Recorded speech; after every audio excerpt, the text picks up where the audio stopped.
We got breaking news out of the world of soccer. After months of speculation, Kylian Mbappé will turn down an offer from Real Madrid and remain with PSG. This comes according to our Fabrizio Romano. Mbappé was set to become a free agent this summer and was considering leaving PSG after 5 seasons.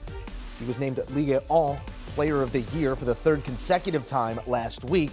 He scored at least 30 goals in each of the past 4 seasons.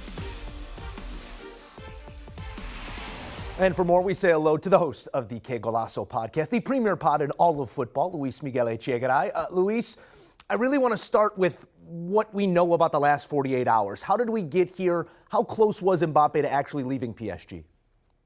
Well, Joe, the first thing that I want to say is that on behalf of the entire global world of soccer, thank the Lord that this is over, because this has been a saga for the over 12 months, of course, as Real Madrid and the president Florentino Perez were pushing hard to get the French star, the 23-year-old PSG star, who, by the way, is the future of the game. He's not just a good player, he really is that good, and Real Madrid knew it. And they also knew that Kylian Mbappe's dream was to play with Los Blancos. It was to play for the Champions League historic winner in Real Madrid. So there were conversations even from last summer, per Fabrizio Romano as well, as he was detailing the fact that Real Madrid knew that the contract was ending with PSG. And of course, as the turn of the 2022 year, Mbappé was free to chat to anybody. Hence this saga that just evolved into this mountain of conversation and gossip between Real Madrid and PSG. Reports had Mbappé already agreeing, not signing anything, but an agreement with Real Madrid saying, okay, I think I want to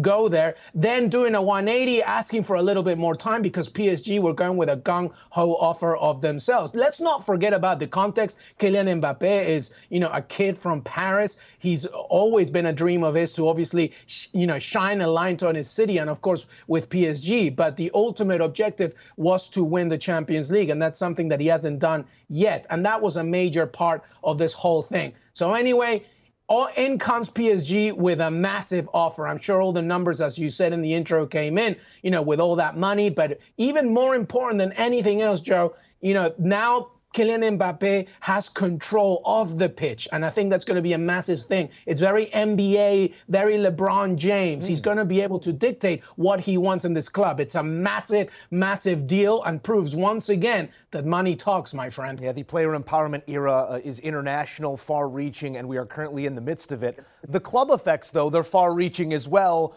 None more affected than Madrid right now. We saw these two face off in Champions League not long ago. Obvious that Madrid has plenty. But Luis, where do they pivot from here after thinking they had one of the top players in the world, a true game breaker, headed their way? Yeah, good question, Joe. Where do Real Madrid go from here? The first thing I want to say is, Real Madrid fans, you're in the Champions League final, okay? So calm down. You've won La Liga, so calm down. You have Karim Benzema, Luka Modric, Antonio Rudiger is coming your way from Chelsea to, solidify that defensive unit. I think actually this is a good thing for Real Madrid. Remember, Kylian Mbappé is 23 years old. This contract is 3 years, meaning that in about a year and a half, we're going to go over this news once again, meaning that he will eventually, if you want him, will play for you, Real Madrid fans. So now you can focus on solidifying positions that you need, because you actually didn't need Kylian Mbappé. You have Vinicius Jr., you have Rodrigo, right? You have a good trio up front. Now you can focus on what you need, which is really at the back.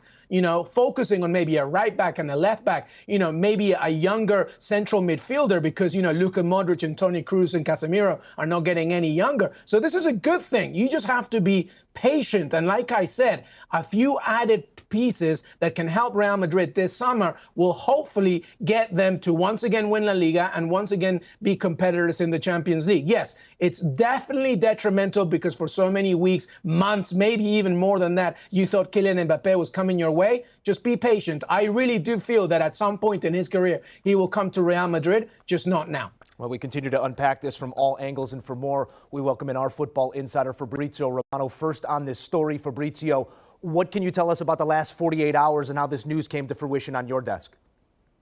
It's been incredible, honestly. It's been an incredible saga, as Luis was mentioning. We were expecting Kylian to join Real Madrid just a few days and weeks ago. Imagine that Real Madrid on Tuesday had a direct contact with Kylian Mbappe's family, with Kylian Mbappe's camp, and they were waiting for the green light from Kylian to sign the contract, because the contract is in Kylian's hands since long time. So everything was set between Real Madrid and Mbappé, but has never been signed, despite many and many rumors we had during the last 3 or 4 months. Nothing has ever been signed between Mbappé and Real Madrid. And then what happened? In the last 48 hours, the player, together with his family, together with his camp, decided to discuss again with Paris Saint-Germain, to discuss their proposal, changed his mind, and decided to accept PSG bid. It's going to be a 3-year contract till June 2025. It's going to be a crazy contract with a crazy salary, with an important signing fee. So everything is now set to be announced in the coming hours, but Mbappé will stay at Paris Saint-Germain. He had a direct communication, I'm told, with Florentino Perez, Real Madrid president. He called him during the afternoon today to tell him, okay, for me, it's not the case to join Real Madrid. I'm sorry, but I'm staying at Paris Saint-Germain. And so it was a direct communication from Mbappé himself. And now we are just waiting for the official statement, but it's done. Kylian Mbappé will stay at Paris Saint-Germain. He is a young man with the world on a string right now, and the waves tend to ascend off of him when he does make these types of decisions. But I think it's important to also have the conversation of, was this the right decision? We're going to go your way here, Luis. When you take a look at Mbappé, his options, and really all that could have come out of this scenario, is this the right scenario that came to fruition?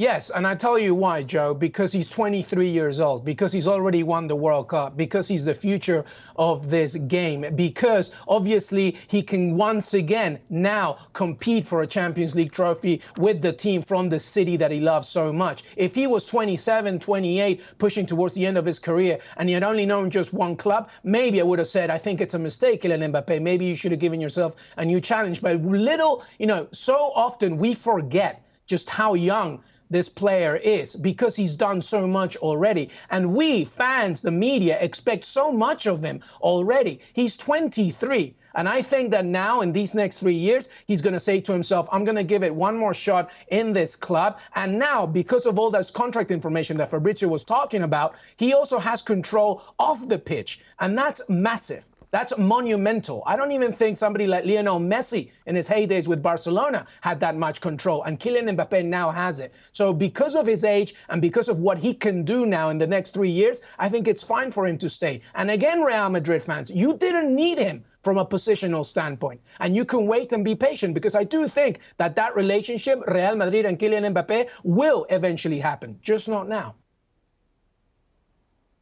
I'm not sure, honestly, that it will happen in the future, You know why? Because for sure it's always been the big dream for Kylian Mbappé. And so I'm sure that he's always tempted with Real Madrid. That is something that was really, really close. So the case is that he's still tempted by Real Madrid. But I'm really curious to see the reaction from the president, Florentino Perez. Because the Real Madrid, they are not used to this kind of situations. It was kind of politic statement from Florentino Perez for many years, saying we will go for Kylian Mbappé, the famous tranquilo that he said in Spain 1 year ago about Kylian Mbappé. So now for Real Madrid, it's a huge blow. And I'm curious to see what they want to do with Kylian, if they will try again in the coming years, or if they will say, we want to beat Kylian Mbappé and his Paris Saint-Germain. So this is my point of view. I'm really curious to see how Real Madrid will react in the future on this Mbappé saga, but also with the new signings, because now Real Madrid miss it on Erling Haaland, who is joining Manchester City, miss it on Kylian Mbappé. They will need something new in attacking positions, but maybe a new midfielder. They are signing Antonio Rudiger from Chelsea as a free agent. So I'm really curious to see Real Madrid reaction. And about Kylian Mbappé, I'm sure that this decision is important for him to have also a chance to have an impact in Paris Saint-Germain future, talking about the project of the club. I'm curious to see what happens with Leonardo now, the director. I'm curious to see what happens with Pochettino, because the expectation around Paris Saint-Germain is for Pochettino to leave. So many things will change at Paris Saint-Germain, but Mbappé will be the face of the project. It is a story and a player that'll continue to carry our attention, and for all the latest, we'll continue to come to you, gentlemen. Thank you. And don't forget to listen to CBS Sports Daily Soccer Podcast, Que Golazo. It's hosted by our very own Luis Miguel Echegaray. Get all the latest transfer news, analysis, commentary, picks from our incredible group of analysts. It's your one-stop shop for your daily soccer fix. Do you want a sports network that delivers everything that matters about the game? The highlights, the picks, the instant analysis, no yelling, no fake debates, no politics. Hit the subscribe button and never miss a moment.